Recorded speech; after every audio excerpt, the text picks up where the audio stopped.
Good morning, good afternoon, good evening, good whatever time of day it is, wherever you are right now.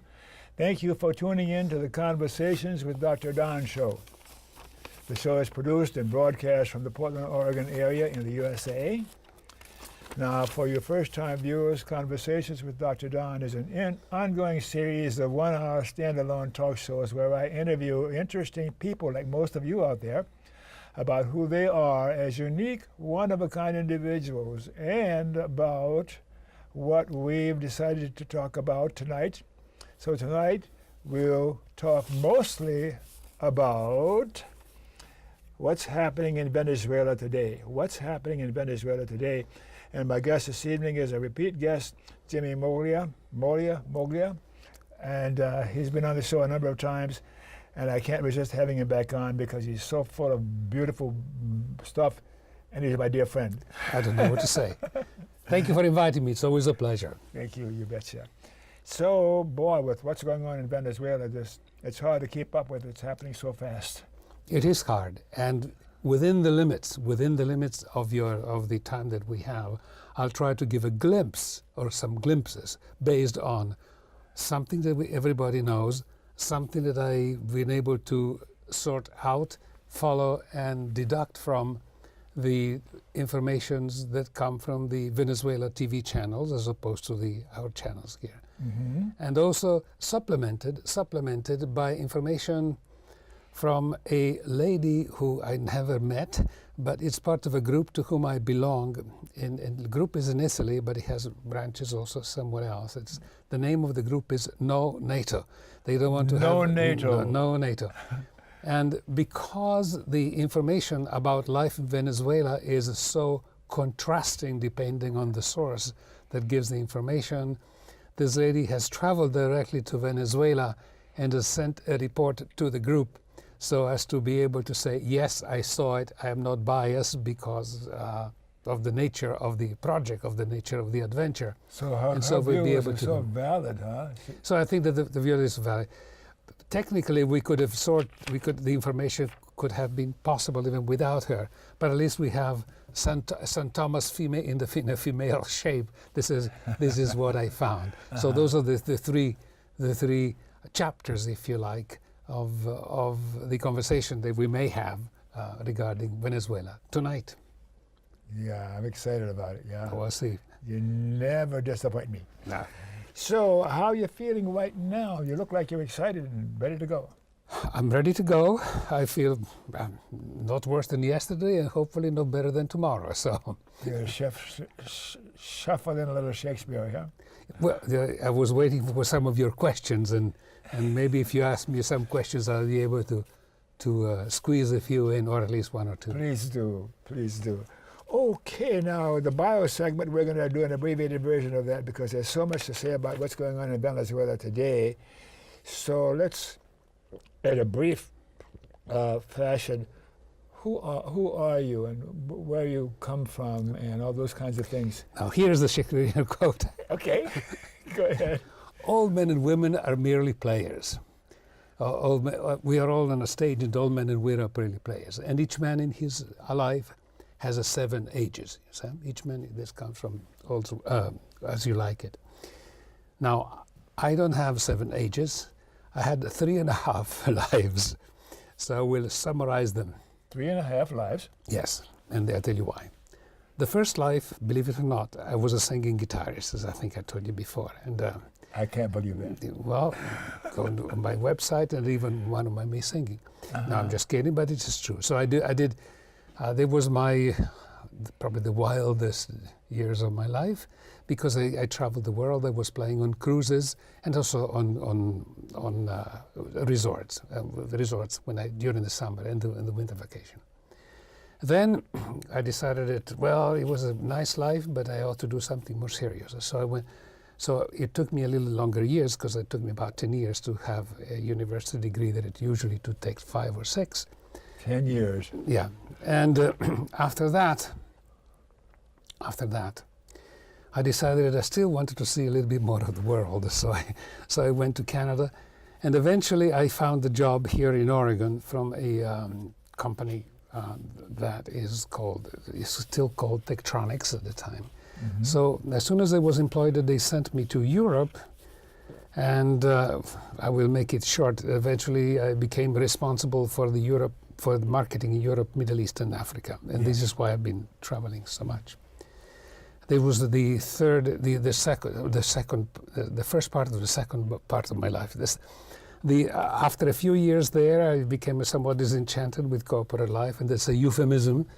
And so I left. I founded my own company, computer company. I ran it for 20 years, and I came to the third part of my life. I decided to stop and began to write. Write and produce videos. As you know, I produce video on this station. Yes. And so that is the three life that I think I have, as opposed to the seven that Shakespeare says we have. All men and women are merely players. So that is it. What's your next life? I haven't the faintest idea. It follow where your interests lie. I would like to think so. Now, with the help of the gods, of course, because you can never predict the future. But The help of the gods. yes, What god? What religion are you? I don't. I was raised a Catholic, but I'm not. You're going to bless me now, but Been there, done that. Frankly, I do believe that. It is my sort of sum total of my experiences that all of us need some kind of moral code, and if that moral code it doesn't come from yourself, it may come from religion. So I'm not particularly anti-religious, because sometimes the lack of religion is an excuse for a moral code. So it's for lack of a moral code, so for no following of a moral code, or rather to modify the moral code to follow your instincts, as opposed to subject your instincts to a moral code. So this is enough. When and where were you born? I was born in Italy, and as far as age, I think I always say age is a question of mind over matter, and if you don't mind, it doesn't matter. So. Never mind. Okay. And we talked about what you did. No, I have a quote though. One of the ministers in Italy was really a lecher. He's not a very likable guy, but he saved himself with a good what is called bon mot, good sentences. I still run after women, but no longer remember why. You know?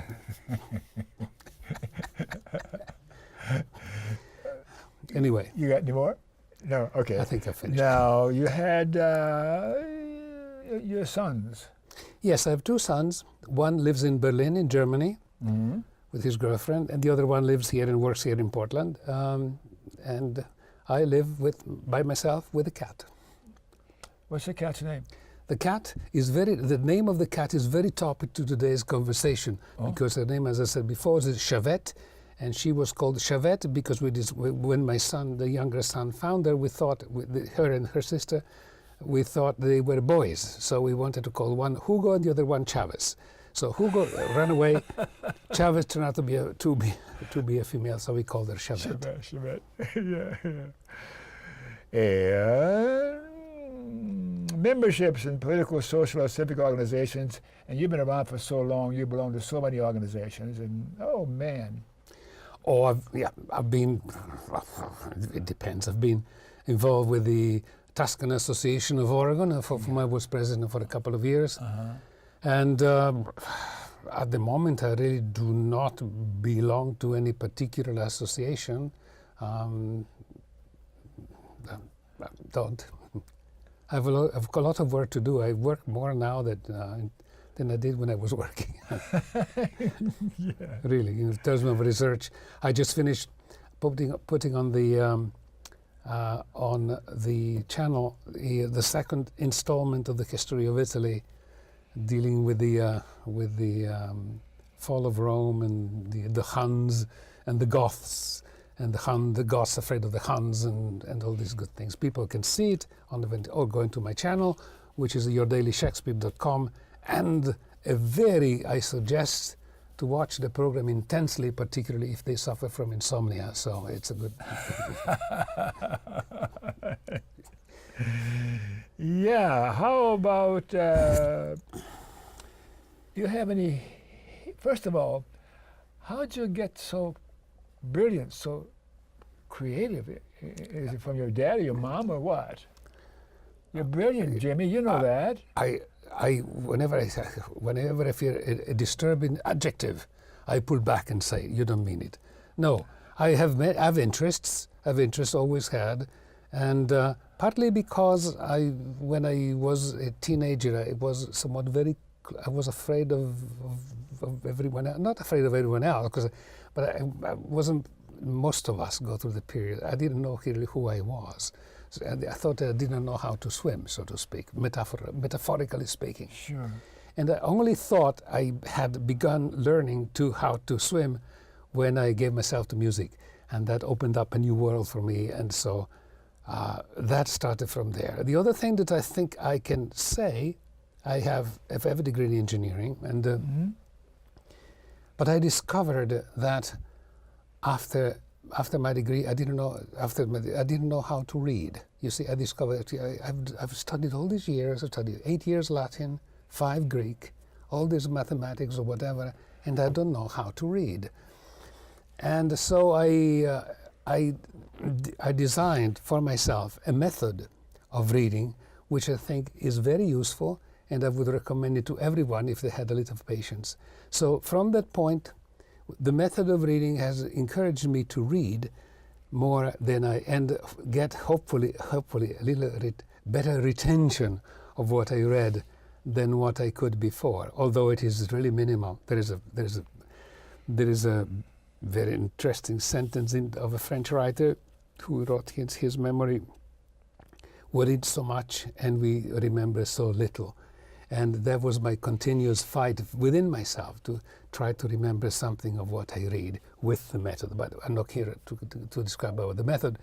But since you asked me, how do I go about doing what I do with the researches and everything else, it all started with the method of reading.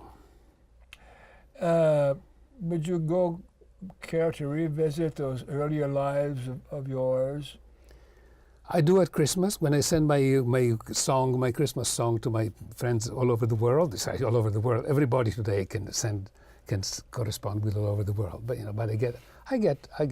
have about 800 followers on my which are not too many these days. If you have someone who have a lady who shows her leg and she gets 5 million. So 800 to 5 millions is. But however, the followers that follow my programs, I get a lot of satisfaction. It's something between the satisfaction and vanity. Because I always felt that besides among the 7 capital, or rather, there would be the 7 deadly sins. The number 8 would be vanity. But it's a little bit of vanity to have people that like what you do is a good thing. Yes.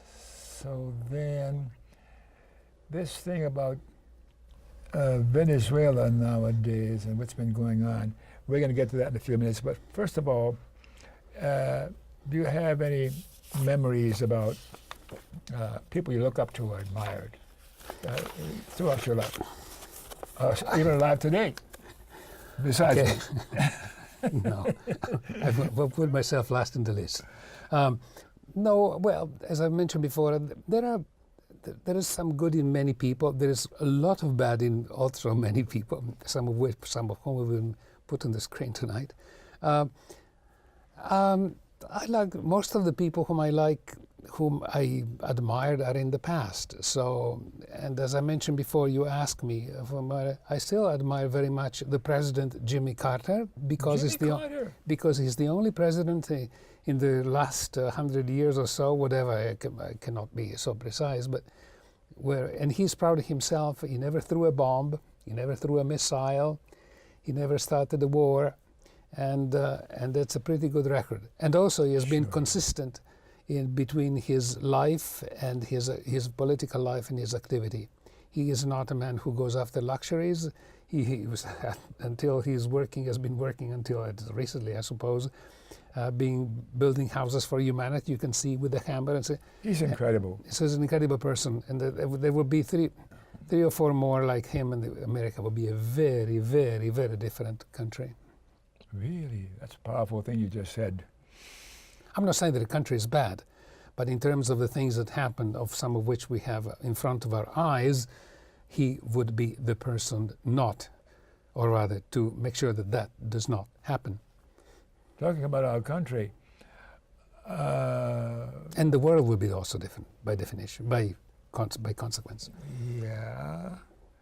What about the media in our country nowadays, the so-called mainstream media? Is it more left or right or centrist or what? I must confess, it's about at least 10 years. I have made a vow to myself never watch it out. I don't believe anything they say. So today is Monday. If they were to say this is Monday, I would check to make sure that it is Monday. No, I You don't trust it, huh? no. It's Where do you get your information about things? okay, and this is part of the something which is obvious. Most people know about it today is because it happened, but it's still a miraculous thing, a miraculous development, that you can find information just by searching on the social media, as they call them today, for information that requires a little bit of time, a little bit of experience. But you can find information, and you can balance both sides of the political or the social equation, and come up with your own ideas, which are not a repetition of what you call the corporate media says. Mm-hmm. In fact, all the information I have here doesn't come from what the media says about Venezuela is what I am told that the media says. I never watch it. I don't have time. So you find enough time to do alternative looking. All the time, yes, because it's helpful, and it's another.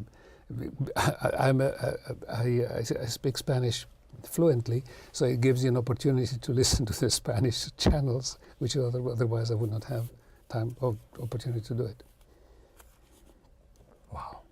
What's right with our country, America today? What's right? And I'm going to ask you then what's wrong. It's such a generic question. I can only give an example here and there. Sure. I think, and what I'm saying is not original, but I think it's an expression of how I feel about it. One of the great things, although it's under attack, is the First Amendment. That you can still say, you can still criticize people, and criticize people, criticize idea, and express it without fear of being either persecuted, jailed, or killed, which sounds a very obvious thing, part of the rights of man, but it's not so. It's not so in many other places, including places where you could not think, if you did not know it, that speech is repressed. I'm talking about England, for example, which is the country of my nationality, by the way, although I was born in Italy. You can say things and you can go to jail. In England nowadays. Yes, as well as in France, as well as in other places. I'm not, but it's, and people have been really very brilliant people have been prosecuted for saying things which were not hateful, but providing a different point of view on a subject on which you are supposed to follow the main line. And if you deviate, you are a heretic and therefore worthy of punishment. So I would say that is a great thing. Everything else pointed at the people. Besides, I still feel that the political system does not reflect the people at large. I'm talking about the Americans. Yeah. So in that sense, this is what I think is good. What makes you smile nowadays unexpectedly? Paradoxes. When I find a paradox, I find it amusing. You're beautiful. No. What Oscar Wilde used to say, I believe anything, provided it is quite incredible. And that is what is an example of paradox. Sometimes you say, it's incredible. And yet, Yeah. So let's take a little break kind of earlier because you won't allow enough time for what we're going to be Okay, yeah, I talking think we should, about. yeah.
Well, thanks for staying tuned.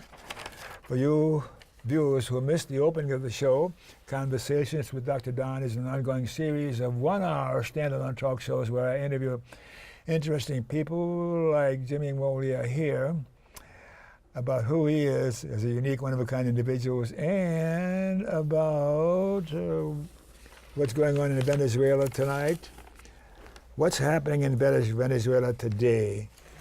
So let's presume and start off with the list of questions that I can ask you and see what kind of responses I get from you. Let's try it. And I'm just looking forward to it now because I know you've been really working hard this last couple of days, particularly since what's going on in Venezuela has been unfolding almost minute by minute. Minute by minute. That is very true. Yeah. Minute by minute. So this is a provocative question, as most of your questions are. Is there a plan for a new world order? There's a plan for a new world order. This prompting questions. My guest will give me questions to ask him, to provoke him to follow a certain pattern that he has in his mind. So anyhow, is there a plan for a new world order? The answer is the evidence. The evidence shows that it is. And the New World Order would just by itself would take the whole show to speak about it. But in essence, there have been the plan. It was hatched for Europe, believe it or not, in the 20s and 30s, and the master of this plan was a gentleman whom is not very well known. His name was Kalergi, and he was the son of the ambassador of the Austrian ambassador to Japan. He called himself a count, although he didn't have a noble blood, but doesn't matter. And he was a friend. His father was a friend of Herzl, the founder of Zionism. Mm-hmm. Okay. And he wrote a book, which is called. It was a book in German. It has never been translated or in English, or rather, you can find the copy translated in English on the internet, but it's without formatting, so it's very difficult to follow, to find the point. So in this book, he outlined the principle of the European Union, having all the nationalities will be lost. And although today sounds politically loaded, I have to say what he said, And he was envisioning a European Europe as part of this global order, mm-hmm. which there would be no longer, all the races would be mixed up. There would be no nationalities left. He foresaw this a long time ago. Yes, and the bad part. I'm just saying what he says, and if it sounds politically incorrect, I'm sorry, but that's what he said. Sure. And there would be two classes of people: the elite, which would be made, I'm sorry to say it, by Jews, or Jews married to the best of the European aristocracy, and all the rest would be workers, and their cathedrals would be the factory, and they would not be they would not even be marriage, but they would be reproduction. When was this book written? It was written Roughly. in 1924. Okay, excuse me. 1924. But it is actual because the Kalergi Premium, the Kalergi Prize, is given every year since after World War II. And so 2 years ago, in 2016, the one who got the prize was the Pope, the Pope Francis. So it is not something picked up out of history and say, well, this may not be valid. And I do happen I have a friend of mine, a writer in Italy, who recently wrote a book called Kalergi Plan. What is happening here? How do you spell that, Kalergi? Kalergy. G-I, excuse me. Yeah. And first, I see he had a double name, but Kalergi is fine. And this is what is happening. Now, this is for Europe. And as you know, I'm pretty sure your audience know too, the problems that are existing in Europe with this flood of migrants, which some of which are coming from Africa, from the Middle East, so there are two parties there. One party says we ought to help her because they are migrants. We ought to accept her. And the other part of the equation, the other part of the side of the coin, is that having all these migrants here has caused two things: depressing the cost of labor, because if you have many people looking for the same labor, the cost of labor goes down. So the wages are going down, and also particularly, as you can see in France, which is the most revolutionary country in Europe,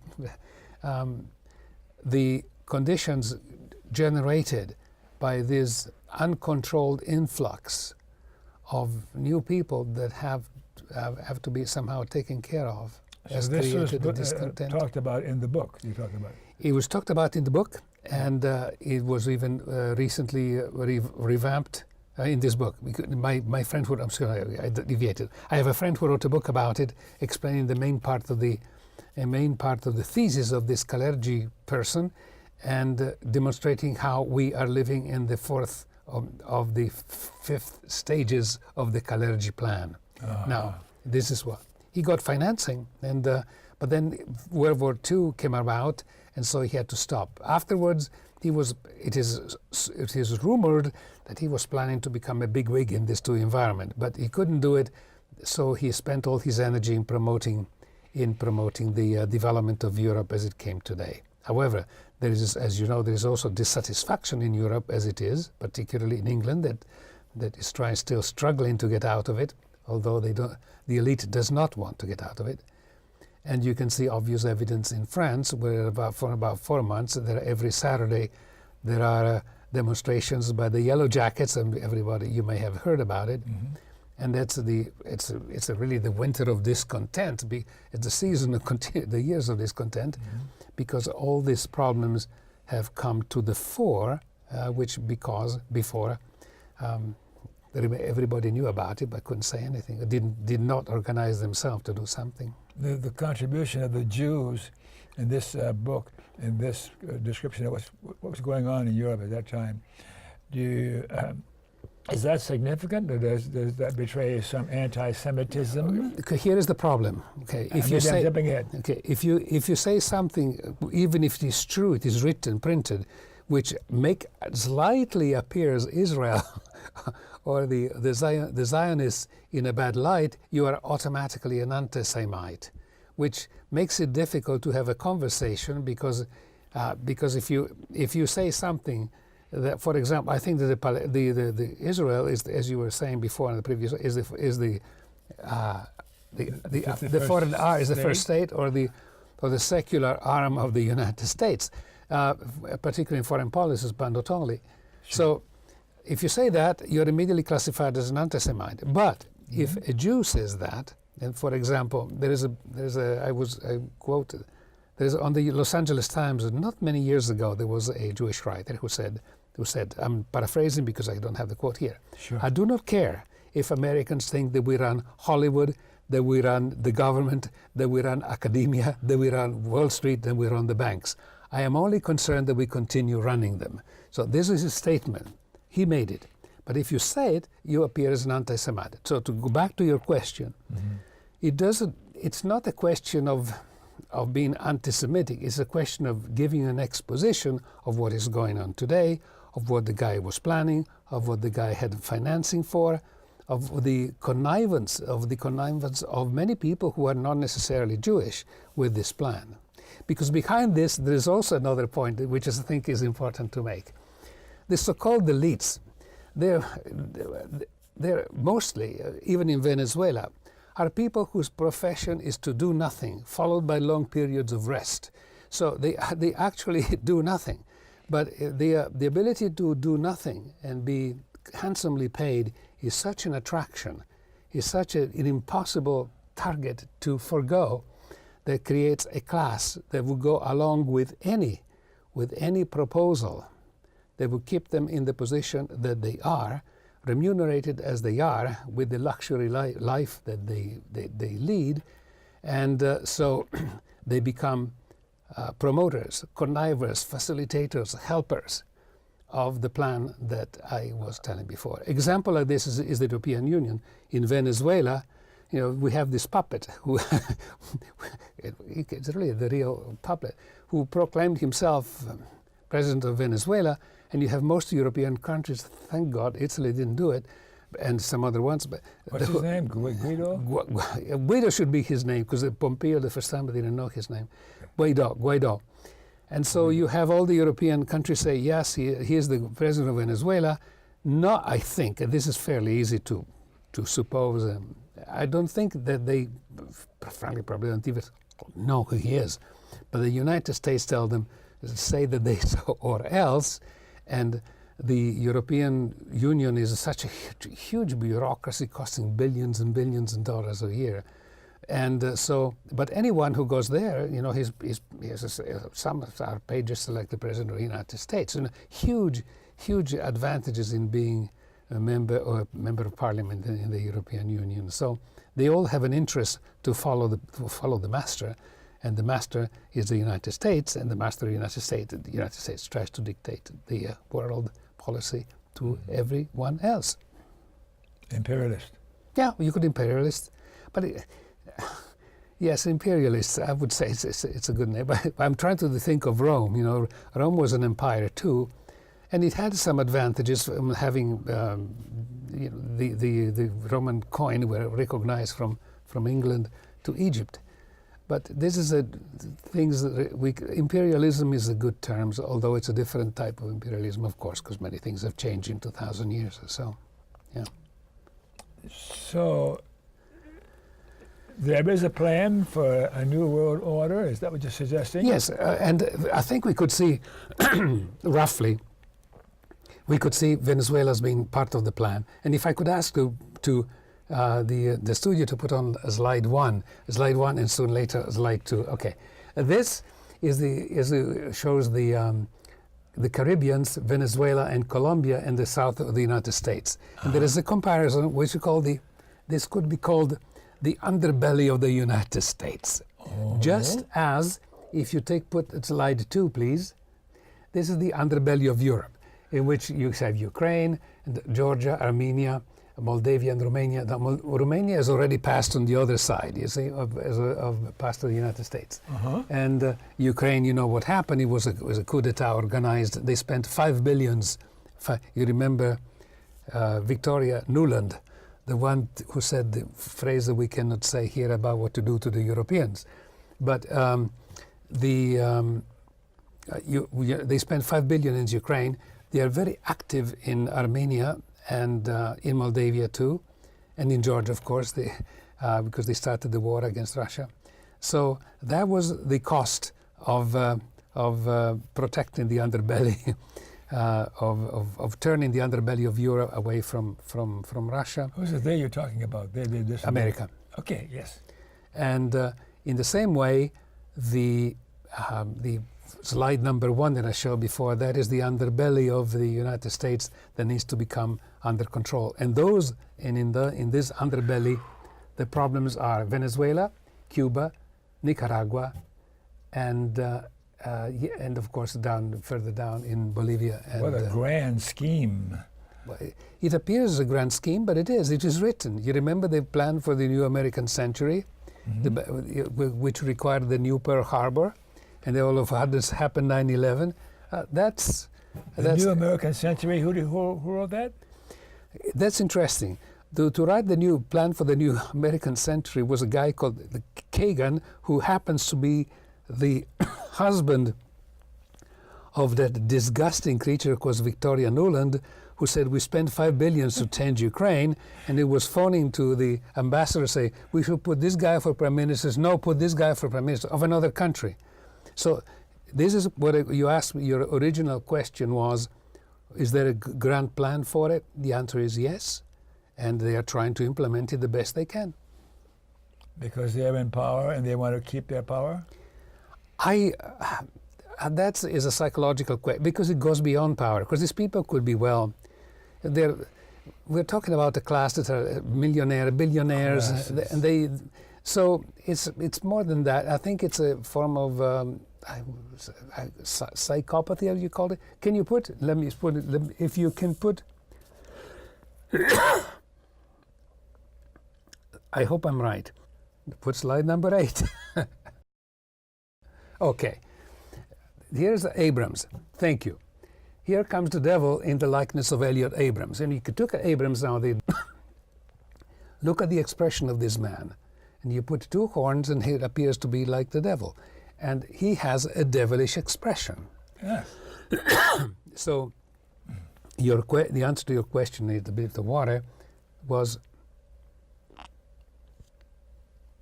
is it lust for power? Yes. But I believe there is also something inside these people that, for lack of a better word, I called psychopathy or close to madness. Okay. If you can put, in fact, if you can put back the slide number 6, please. Okay. This is what Marco Rubio, we're talking, this is relevant to Venezuela. So we're jumping here and there, but then we have to squeeze a lot. Marco Rubio, last week from Florida, who is a Republican senator. Conservative, right-wing Republican senator? At this point, conservative is not even applicable. A psychopath. Okay.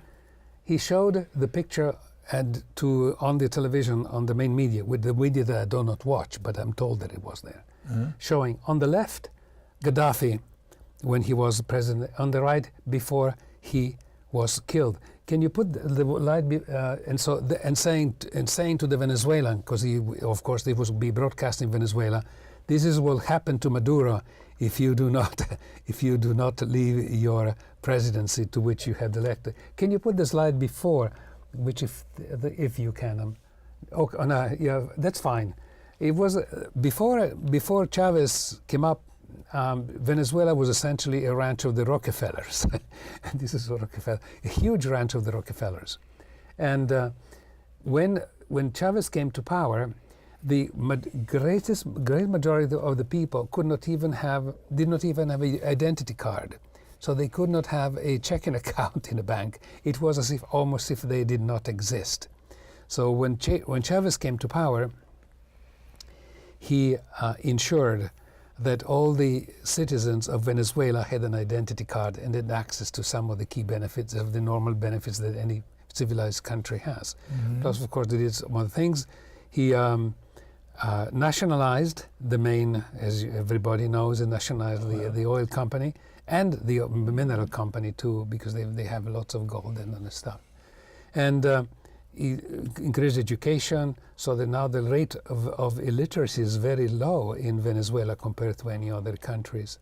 And he did something which was perhaps most important of all for his own safety. He ensured the fealty or the faithfulness of the military. So as you may recall, in 2002, there was a first attempt to dethrone him. And they did not do it from what I could gather from listening to the Venezuelan sources. Because in the cabinet, he had, knowing there was a coup coming, he had put some of his faithful people. They said, if you touch Gaddafi, we will kill you. So they had to let him go. That was not after goodness. Yeah, of course, the people were demonstrating in his favor. So, and he did that. Maduro, to a certain extent, has also done it, but that was a good thing that he did to protect himself. If you go to the, I tried to find the,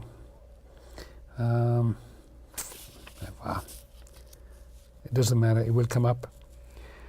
Slide 11, if we put slide 11, if you don't mind, if you can find it. Okay. I'm jumping here, but because the time is running short. When everybody's know that the last weekend it was a blackout in Venezuela, the whole power grid went out. As I was listening to the long, about half an hour, 45 minutes, conference of the Vice President of Venezuela, Jorge Rodriguez, he was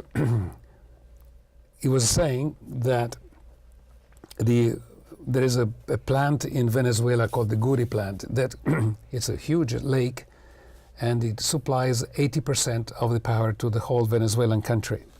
And they have a very sophisticated system whereby the number of turbines and their speed is controlled depending on the on the demand on the country. Sometimes it's more, sometimes it's less, than even here.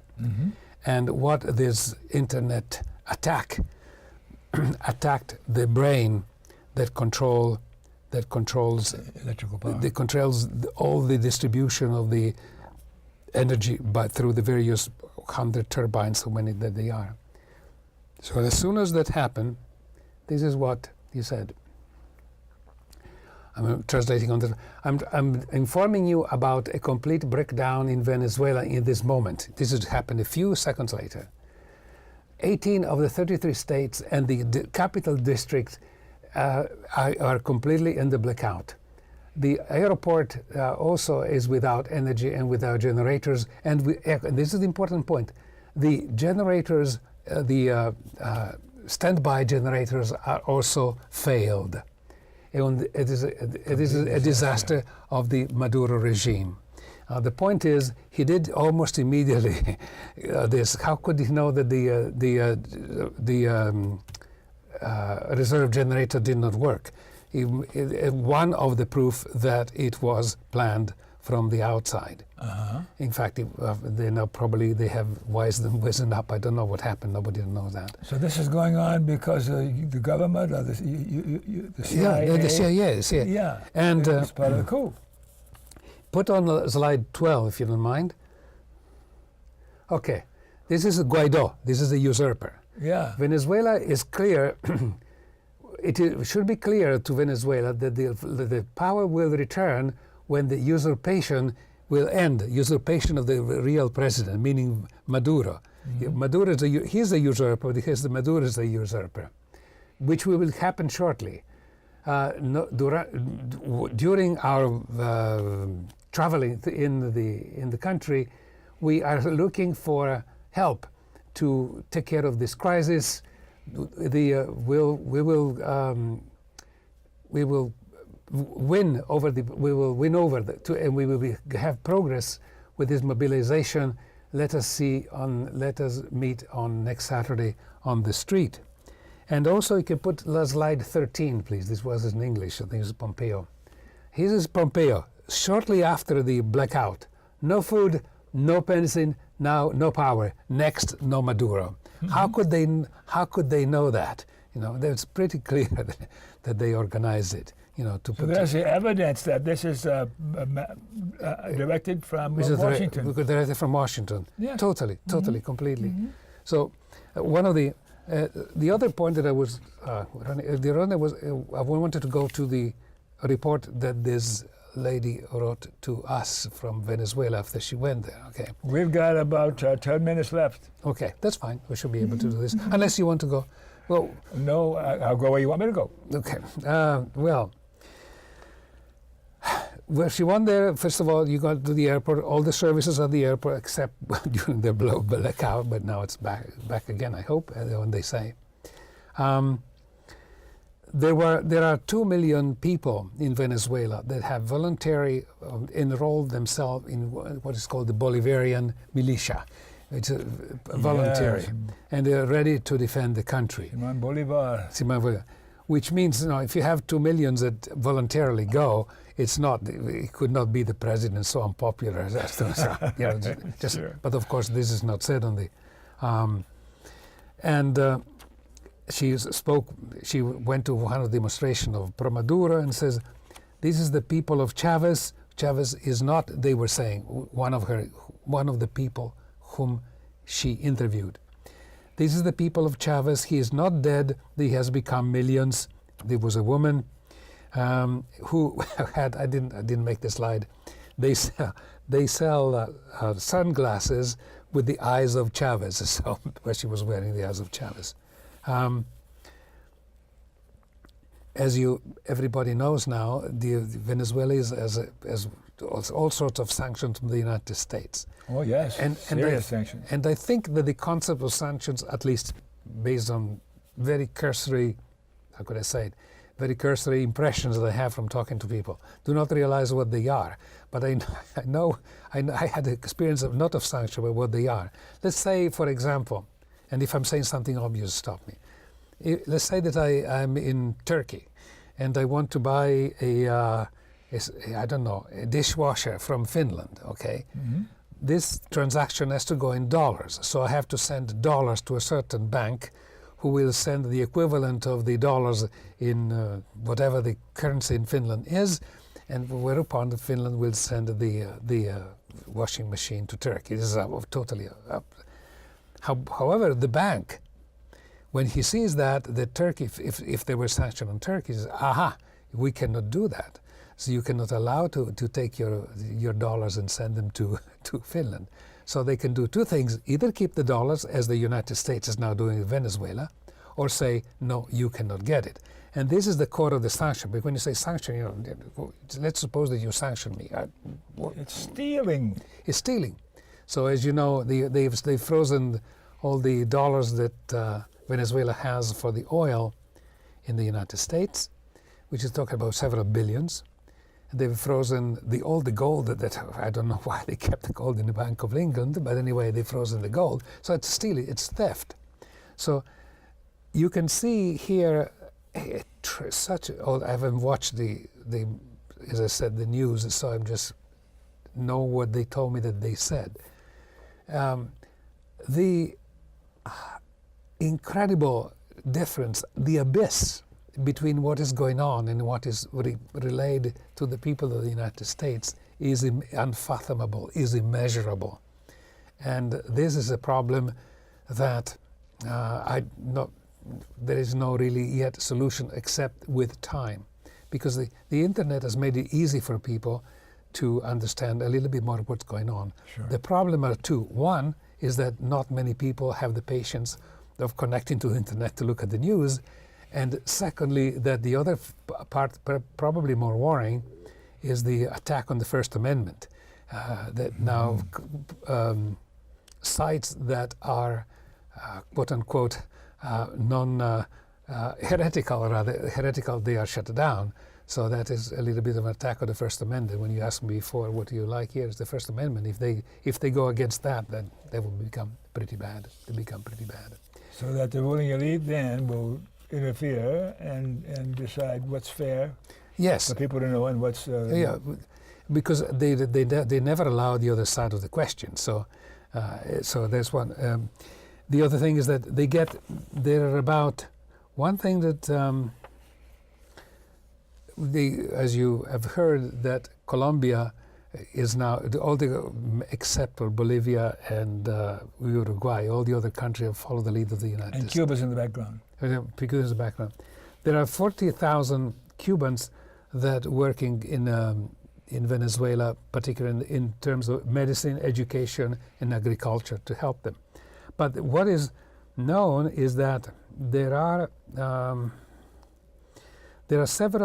5 million Colombian citizen who live in Venezuela, and they enjoy all the rights of the Venezuelans, including popular housing and everything else. Medicare, everything else. So it's then there is a question that I hope we'll be able to cover.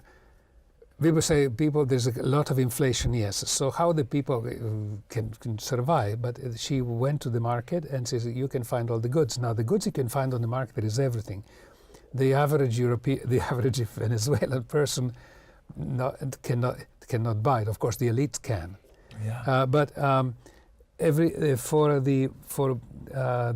in this current period of crisis, the government, Maduro, is sending every week, so every 2 weeks, a book of things. It's like a ration book to the poor, so that they can buy everything they can read. And also the thing they've done because the emergency situation of all the stealing and everything else, he has made public transportation free, so that people can move to go from work from one place to another. They're going to get him. They want to get him because of course, they being the U.S. The U.S., but also, and I think we come a bit too long. And there's also, she had a conversation with, excuse me, with some people, not necessarily with people in Venezuela participating. You got about 4 minutes. 4 minutes. And according to what she says, the part of the people who are against Maduro, there are the elites, the ones who live in Miami and commute. And also, but there is a small, not very big, but there is a small, what is called a little bourgeoisie, middle class. Uh-huh. And they're probably, those are the most, I would say, venomous against the regime, because they feel that they are losing power compared to the other people in Venezuela. Like the ruling elite in Trump's cabinet. The ruling elite, yes, it's and as well as a certain segment of the middle class that feels that they're losing power. So the situation is dire. The situation, because you have all this pressure in order to destroy the country, and it can be seen in the context of what already happened in the Middle East, what happened in Ukraine. Ukraine is when we say it is a disaster for the people of Ukraine. But for the Victoria Nuland and for the United States, it's wonderful. You have chaos there. That's the idea. So yes. And so they destroyed Iraq. They killed Gaddafi. They killed Saddam Hussein. They attempted to kill Assad, but they didn't make it. But the Syria is not finished there, and because the main, as we said before, United States, the secular arms of Israel. Oh, I wanted to put the. I'm sorry, I have to put this one on.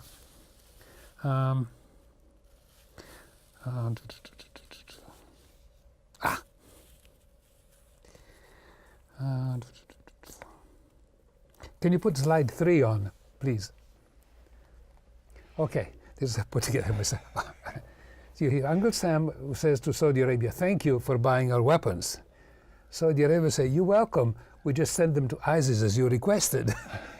And then you say, "Well, you say we have defeated ISIS," which is the situation today. It's the situation today. And the point I brought it up is that the situation in Venezuela is almost a mirror image, changing the people, changing the structure, changing the religion, everything else of what happens in Syria, because they installed an army which was supposed to be a liberation army. ISIS, the people cut their head, and they complain about Venezuela when in Saudi Arabia, whom I did not see somebody cut his head in the public street, but I've been in Saudi Arabia just before my second life.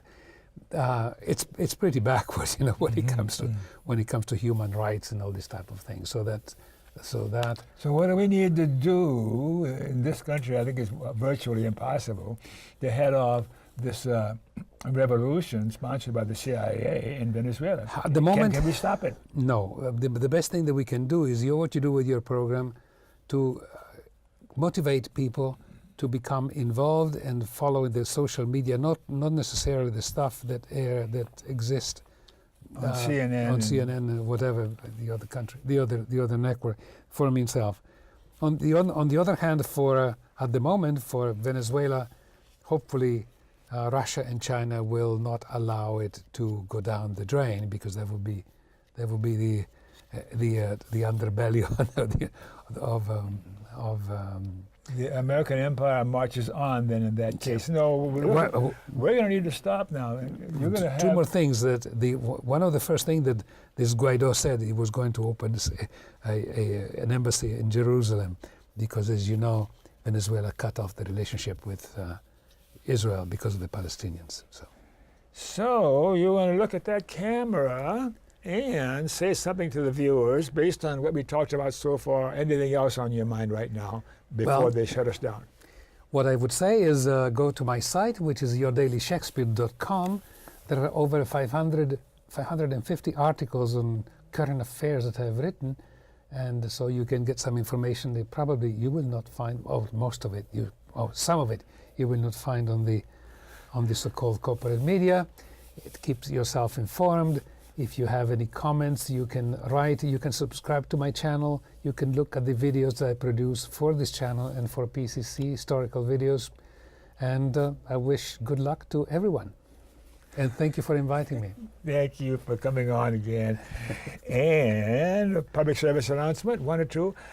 The Nation, that's one of the oldest progressive publications in America. It's a wonderful, wonderful organization, and it's really interesting. Talk about radical thinking and independence. There it is. Oh, the ACLU, the American Civil Liberties Union. Go to that site, www.aclu.org, to learn more about the American Civil Liberties. Thanks for watching, and remember KFC, not that KFC, not Kentucky Fried Chicken, Dr. Don's KFC. Kind, friendly, and charitable. You too. I will. And you too. And you too in the control room. Thanks again for watching, and we'll see you next time.